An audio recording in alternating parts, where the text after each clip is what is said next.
What happens if you walk in silence for 30 days? I know what happens. It's so boring. I can't imagine not listening to my tunes. You might be missing out on the biggest benefits of walking. So, is that our topic today? Yes, my name is Karen, and on this channel, I'm here to help you be unstoppable between the ups and downs and through the decade. And if I'm gonna walk, I might as well get all the bang for my buck, right? Yes.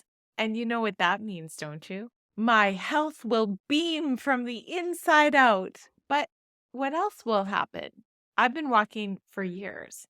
Since my accidental weight loss in 2001, I've kept walking as a staple, but I never really understood the magic of walking in silence until I started studying my personal journey and how it lined up with what I researched. Oh, do you think it will help me balance my hormones? I'm so happy you asked. Remember back in 2019 when my hormones just bonked? Things had to change. I was not myself and it felt so out of control. I'm sure walking in silence was the right tool that helped me reset. And it only took about 30 days to really feel a difference. Tell me more. Number one was stress reduction. I needed that right away, and it did not disappoint. Walking in silence provides an opportunity for solitude, and it helped to really reduce the stress and promote relaxation while I was moving. So I still felt like I was getting a good little calorie burn. Number two is improved mood. Even walking stimulates this beautiful release of endorphins, which is the body's natural way to lift your mood. It's tough regulating a nervous system. It's tough when you feel like you're bonked. So anything to improve mood, well, that's a marker for me to see a solid improvement every day. Number three was better sleep. Regular physical activity, of course, it's going to help your sleep.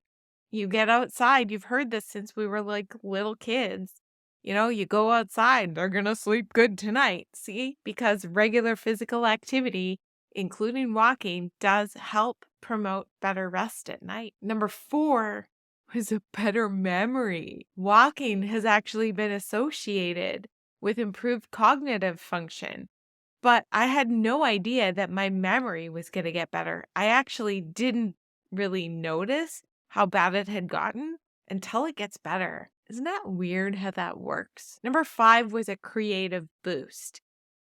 Silence and the rhythmic nature of walking can actually create an environment for creative thinking and problem solving. It certainly helped me with my creativity. I actually had this system, and I still do, practicing doing 30 minutes a day for 30 days in a row.